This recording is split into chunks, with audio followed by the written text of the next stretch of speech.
Good morning. Welcome back to Prayer and Paddle. Today we are on the canal in Waterloo near Oak Island. It's a beautiful day. It's a little chillier today. It's quite overcast, but not a big deal. We're just sitting at this little observation area next to or off the island here. But the current's moving pretty good, so I tried tucking in here, and hopefully we can just stay right here without having to tie off or anything like that. But if we do get pulled out, oh well. So today is the reading for Tuesday, May 20th. We're going to read Psalm 116, Proverbs 20, 1 Samuel 30 and 31. That's going to finish off 1 Samuel for us, and Acts 23. So I will pray us in and we'll get started. Father, thank you so much for another beautiful day, and with it the opportunity to be out here and in your word. Lord, we thank you for this copy of your word. We thank you for the ability to read it, know what you have to say to us, Lord, and know what is in your will for us. Lord, I pray that you'll give us the discernment, that you'll give us the strength to recognize and walk along the path that is laid before us. Lord, I pray that you'll be with us now. In Jesus' name, amen. All right, it's getting us all ready.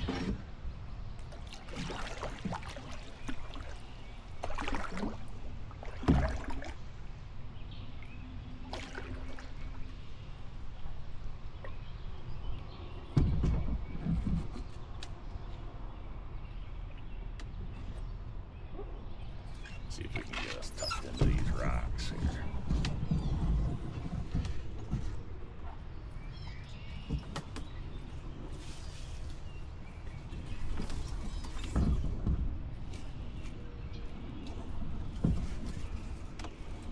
All right. I think that should. I thought that should do it. I've been wrong before.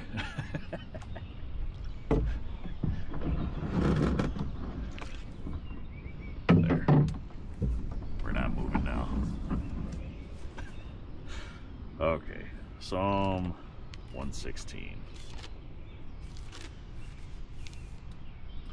I love the Lord because he hath heard my voice and my supplications, because he hath inclined his ear unto me. Therefore will I call upon him as long as I live. The sorrows of death compassed me, and the pains of hell gat hold upon me. I found trouble and sorrow. Then called I upon the name of the Lord. O Lord, I beseech thee, deliver my soul. Gracious is the Lord, and righteous. Yea, our God is merciful. The Lord preserveth the simple. I was brought low, and he helped me. Return unto thy rest, O my soul, for the Lord hath dealt bountifully with thee. For thou hast delivered my soul from death, mine eyes from tears, and my feet from falling. I will walk before the Lord in the land of the living. I believed, therefore have I spoken. I believed, therefore have I spoken. I was greatly afflicted. I said in my haste, all men are liars. What shall I render unto the Lord for all his benefits toward me? I will take the cup of salvation, and call upon the name of the Lord. I will pay my vows unto the Lord, now in the presence of all his people. Precious in the sight of the Lord is the death of his saints. O Lord, truly I am thy servant. I am thy servant, and the son of thine handmaid. Thou hast loosed my bonds. I will offer to thee the sacrifice of thanksgiving, and will call upon the name of the Lord. I will pay my vows unto the Lord, now in the presence of all his people, in the courts of the Lord's house, in the midst of thee, O Jerusalem. Praise ye the Lord. Duck is joining me this morning, and again I am not staying put.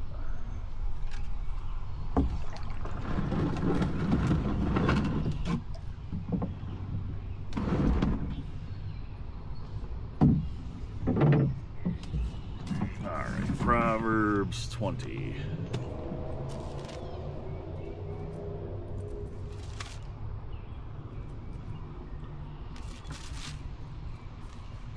Wine is a mocker, strong drink is raging, and whosoever is deceived thereby is not wise. The fear of a king is as the roaring of a lion. Whoso provoketh him to anger sinneth against his own soul. It is an honor for a man to cease from strife, but every fool will be meddling. The sluggard will not plow by reason of the cold, therefore shall he beg and harvest, and have nothing. Counsel in the heart of man is like deep water, but a man of understanding will draw it out. Most men will proclaim every one his own goodness, but a faithful man who can find? The just man walketh in his integrity, his children are blessed after him. A king that sitteth in the throne of judgment scattereth away all evil with his eyes. Who can say, I have made my heart clean? I am pure from my sin. Diverse weights and diverse measures, both of them are alike abomination to the Lord. Even a child is known by his doings, whether his work be pure, and whether it be right. The hearing ear and the seeing eye, the Lord hath made even both of them.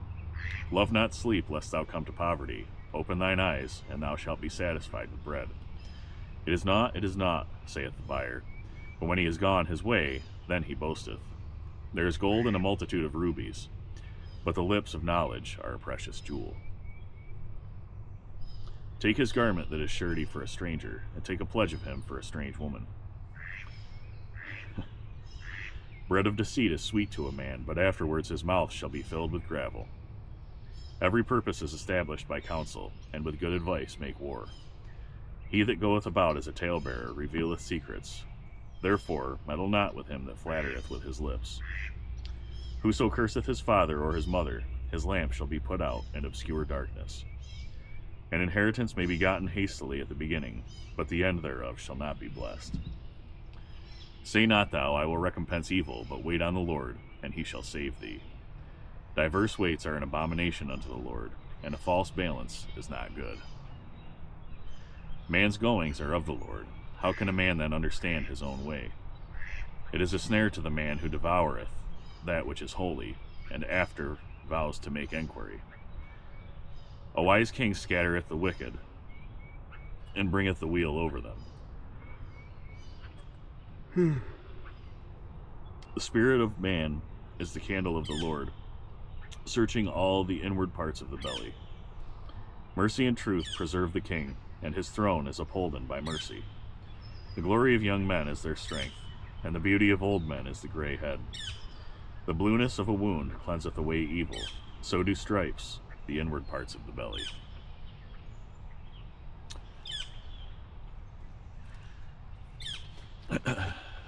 That duck was hanging out pretty close. That was kind of cool.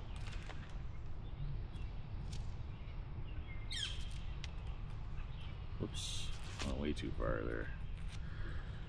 30 and 31 for 1 Samuel. Let's finish it off.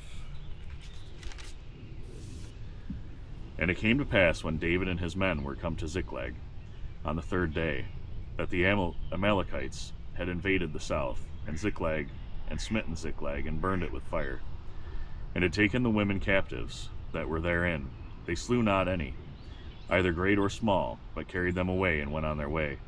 So David and his men came to the city, and behold, it was burned with fire, and their wives and their sons and their daughters were taken captives. Then David and the people that were with him lifted up their voice and wept, until they had no more power to weep. And David's 2 wives were taken captives, Ahinoam the Jezreelitess, and Abigail, the wife of Nabal the Carmelite.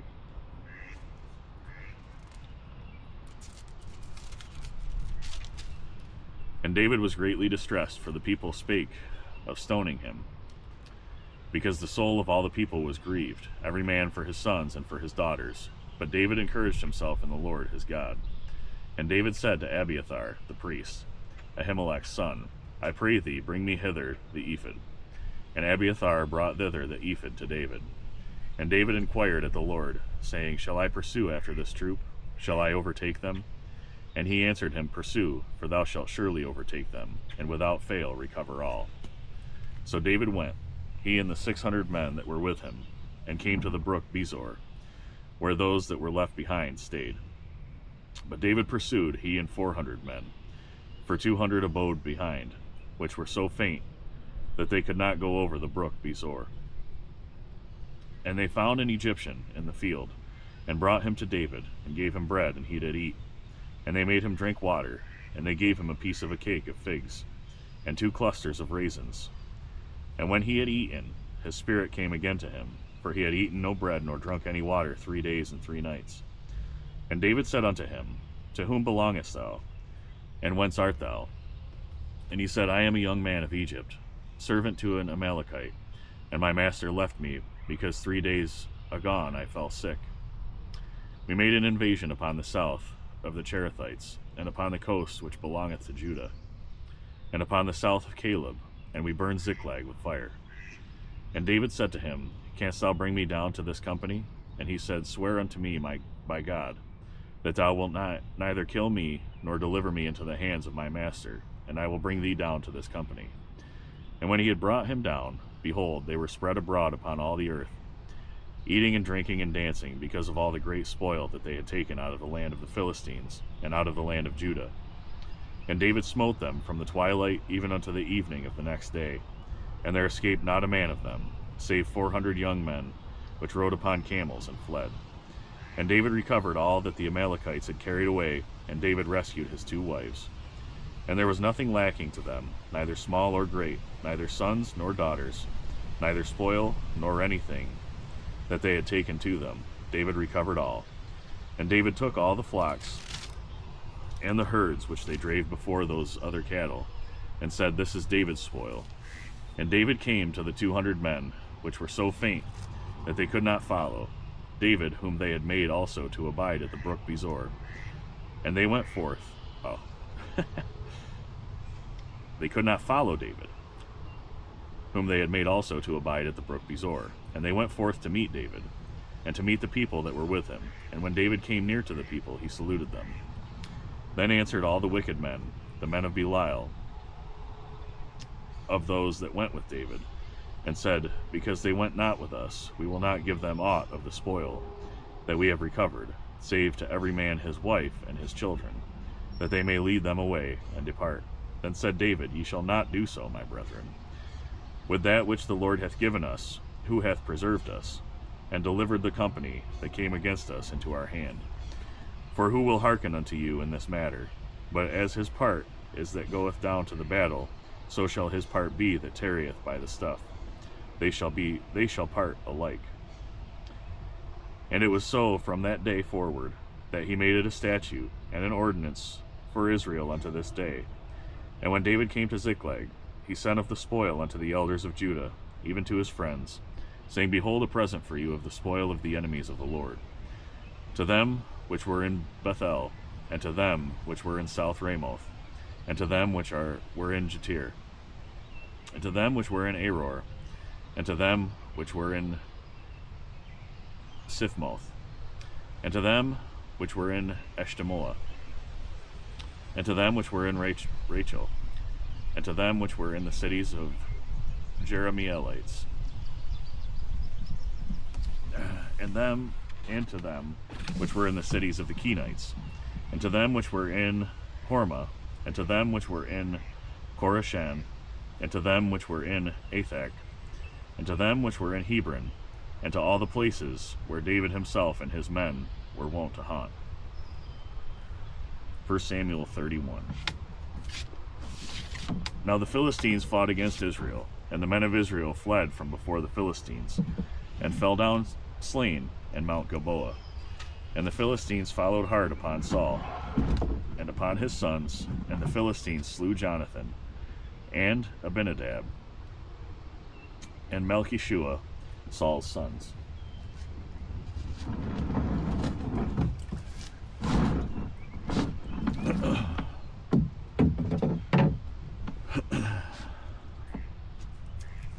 And the battle went sore against Saul, and the archers hit him, and he was sore wounded of the archers. Then said Saul unto his armor-bearer, Draw thy sword, and thrust me through therewith, lest these uncircumcised come and thrust me through, and abuse me. But his armor-bearer would not, for he was sore afraid. Therefore Saul took a sword, and fell upon it. And when his armor-bearer saw that Saul was dead, he fell likewise upon his sword, and died with him. So Saul died, and his 3 sons, and his armor-bearer, and all his men that same day together. And when the men of Israel that were on the other side of the valley, and they that were on the other side Jordan, saw that the men of Israel fled, and that Saul and his sons were dead, they forsook the cities and fled. And the Philistines came and dwelt in them. And it came to pass on the morrow, when the Philistines came to strip the slain, that they found Saul and his 3 sons fallen in Mount Gilboa. And they cut off his head, and stripped off his armor, and sent into the land of the Philistines round about, to publish it in the house of their idols, and among the people. And they put his armor in the house of Ashtaroth, and they fastened his body to the wall of Bethshan. And when the inhabitants of Jabesh Gilead heard of that which the Philistines had done to Saul, all the valiant men arose, and went all night, and took the body of Saul and the bodies of his sons from the wall of Bethshan, and came to Jabesh, and burnt them there. And they took their bones, and buried them under a tree at Jabesh, and fasted 7 days. All right. Acts 23.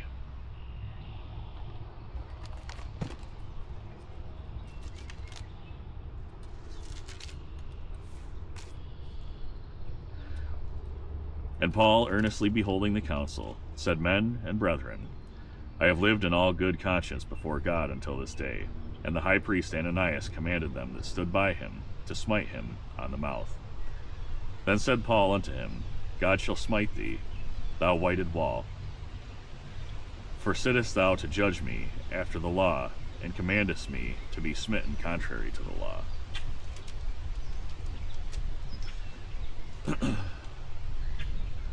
And they that stood by said, Revilest thou God's high priest? Then said Paul, I wist not, brethren, that he was the high priest, for it is written, Thou shalt not speak evil of the ruler of thy people. But when Paul perceived that the one part of the Sadducees and the other Pharisees, he cried out in the council, Men and brethren, I am a Pharisee, the son of a Pharisee. Of the hope and resurrection of the dead I am called in question. And when he had so said, there arose a dissension between the Pharisees and the Sadducees, and the multitude was divided. For the Sadducees say that there is no resurrection, neither angel nor spirit, but the Pharisees confess both. And there arose a great cry, and the scribes that were of the Pharisees' part arose and strove, saying, We find no evil in this man, but if a spirit or an angel has spoken to him, let us not fight against God. And when there arose a great dissension, the chief captain, fearing lest Paul should have been pulled in pieces of them, commanded the soldiers to go down and to take him by force from among them, and to bring him into the castle. And the night following the Lord stood by him, and said, Be of good cheer, Paul, for as thou hast testified of me in Jerusalem, so must thou bear witness also at Rome. And when it was day, certain of the Jews banded together, and bound themselves under a curse, saying that they would neither eat nor drink till they had killed Paul. And they were more than 40 which had made this conspiracy. And they came to the chief priests and elders, and said, We have bound ourselves under a great curse, that we will eat nothing until we have slain Paul. Now therefore, ye with the council signify to the chief captain, that he bring him down unto you tomorrow. Wow, he's very close to me. Okay. As though ye would inquire something more perfectly concerning him, and we, or ever he come near, are ready to kill him. And when Paul's sister's son heard of their lying in wait, he went and entered into the castle and told Paul. Then Paul called one of the centurions unto him, and said, Bring this young man unto the chief captain, for he hath a certain thing to tell him. So he took him, and brought him to the chief captain, and said, Paul the prisoner called me unto him, and prayed me to bring this young man unto thee, who hath something to say unto thee. Then the chief captain took him by the hand, and went with him aside privately, and asked him, What is that thou hast to tell me? And he said, The Jews have agreed to desire thee that thou wouldest bring down Paul tomorrow into the council, as though they would inquire somewhat of him more perfectly. But do not thou yield unto them, for there lie in wait for him of them more than 40 men, which have bound themselves with an oath, that they will neither eat nor drink till they have killed him. And now are they ready, looking for a promise from thee. So the chief captain then let the young man depart, and charged him, See thou tell no man that thou hast showed these things to me. And he called unto him 2 centurions, saying, Make ready 200 soldiers to go to Caesarea, and horsemen 70, and spearmen 200, at the 3rd hour of the night. And provide them beasts, that they may set Paul on, and bring him safe unto Felix the governor. And he wrote a letter after this manner: Claudius Lysias, unto the most excellent governor Felix, sendeth greeting. This man was taken of the Jews, and should have been killed of them. Then came I with an army, and rescued him, having understood that he was a Roman. And when I would have known the cause wherefore they accused him, I brought him forth into their council, whom I perceived to be accused of question of their law, but to have nothing laid to his charge worthy of death or of bonds. And when it was told me how that the Jews laid wait for the man, I sent straightway to thee, and gave commandment to his accusers also to say before thee that what they had against him. Farewell. Then the soldiers, as it was commanded them, took Paul, and brought him by night to Antipatris. On the morrow they left the horsemen to go with him, and returned to the castle, who, when they came to Caesarea, and delivered the epistle to the governor, presented Paul also before him. And when the governor had read the letter, he asked of what province he was. And when he understood that he was from Cilicia, I will hear thee, said he, when thine accusers are also come. And he commanded him to be kept in Herod's judgment hall. Okay, that's it for today. Got this little mallard hanging out. I don't know what he's doing. Hey, buddy. Hey. Come here. Come here.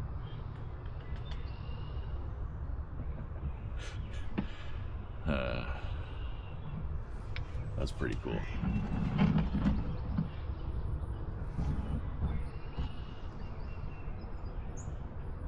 All right. That's it for the reading. And I'm just going to head on back to the car. Man, that current is moving pretty good. And that'll be it. So, I'll just sign off. And we'll see you next time. Love you all. God bless you. I hope you have a great day. And I pray that you're grateful today. See you tomorrow.